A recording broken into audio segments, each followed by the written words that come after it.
Wave your hands to the side. And I'll give you the small piece of paper. And wave your hands to the side. And there's a question I want to ask you. Does the small piece of paper seem to be smaller to you right now? Yes. Isn't that interesting? What's interesting about it is that the field of vision have grown.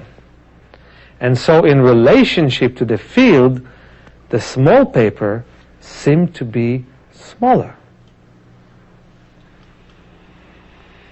Now, let's palm for a minute and we'll start the following exercises.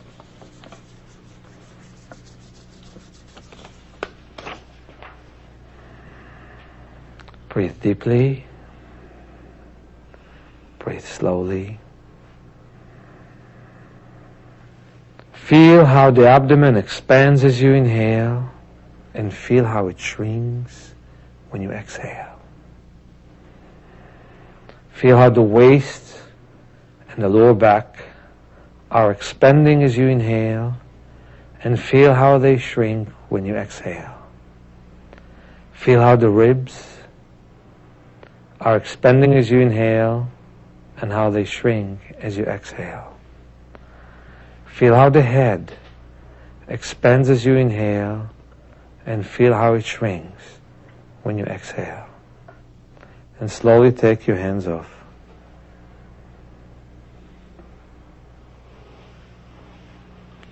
Now, Tony will do the following exercises. Turn to the chart again.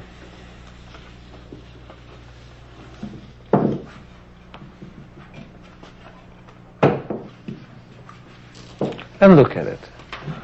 How does it look to you now, by the way? It's the same as before, right? Actually, it's clearer than before. It's clearer than before. Wonderful. Wonderful. Can you read this line? Yes. How about this one? Yes. Oh, that's progress. Yes. That's wonderful.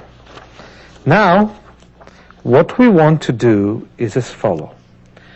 We want to put the small piece of paper in front of your strong eye. And by the way, how do you measure if you have a weak or a strong eye? You have the most natural way of doing it.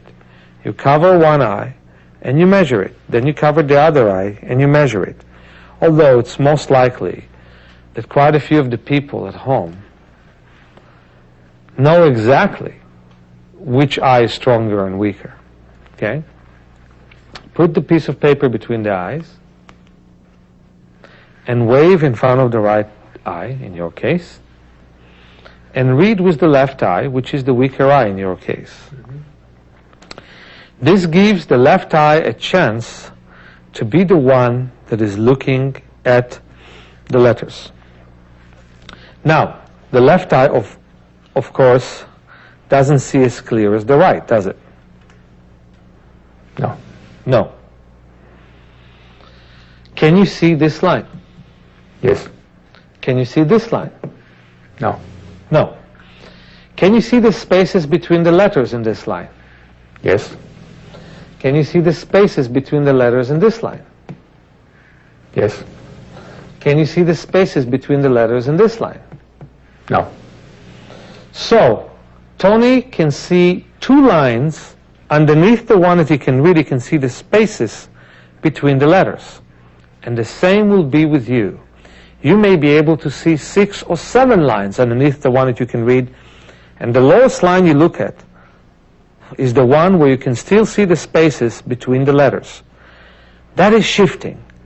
Looking where you can still see, but not clearly, smaller details than the ones that you normally tend to look at.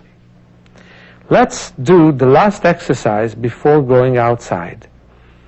We need to stretch the eye muscles because in many ways they affect the size of our eyeball.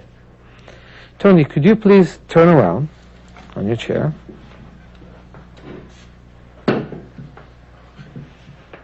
And the exercise is as such. Put your hand on your forehead to make sure that you don't tighten the forehead to do the exercise. Look up to the ceiling. Look to the side. Look down. Look to the other side. Look down. Look to the other side. And look up to at the ceiling. So you move your eyes in rotating motion. And you move them from side to side. And you breathe deeply and slowly. You keep moving your eyes in rotating motion and from side to side. As you do that, you are stretching your muscles in your orbits. Keep moving the eyes in rotating motion in both directions. Move them and move them and move them.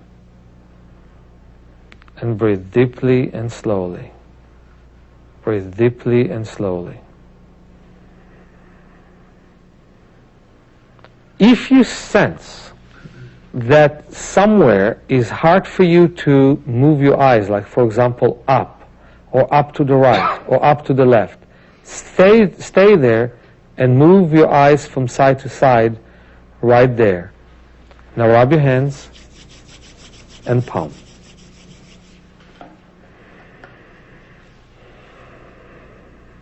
We went through a series of exercises which are good especially for near and far-sighted people.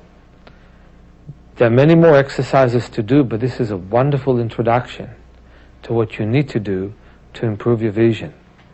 Dedicate yourself to these exercises, and you may find that your vision is improving with time.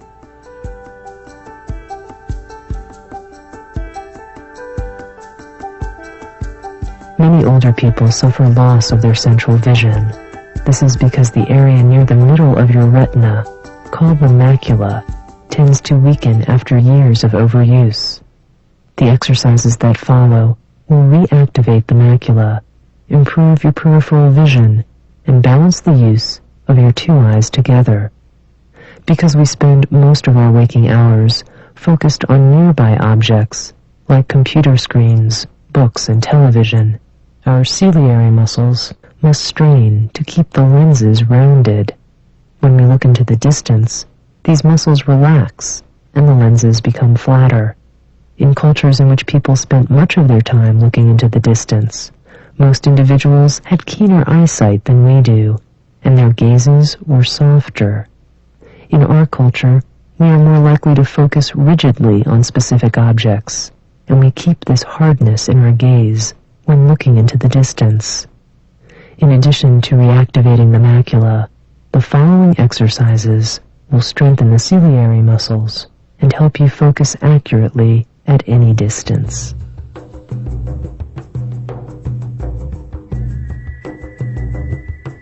The healthy eye continually moves from one small area to another, so that the macula, the tiny area in the center of the retina that is capable of detailed vision, can briefly gather information in each one of these areas.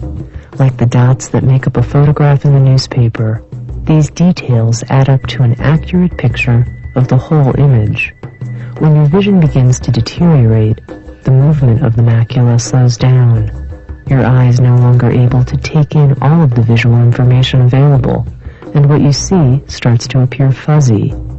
Shifting is a technique Mearschneider teaches to restore the natural movement of the eye. In the following exercises, Meir and Tony will show you how to retrain your eyes to shift more efficiently, freeing them to register the finer details in your visual field. Let's start by looking at each other's faces. When I look at you, Tony, I look at your nose. I look at your mouth.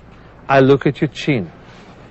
And Tony, since you see better than me, when you look at me, you can look at the tip of my nose. You can look at each nostril. You can look at each part of my forehead, at the hair that blows in the wind, whatever is left of it, yeah? At my chin, at my lower lip, at my upper lip, at one cheek, at the other cheek, and you look at parts of it. So when you look at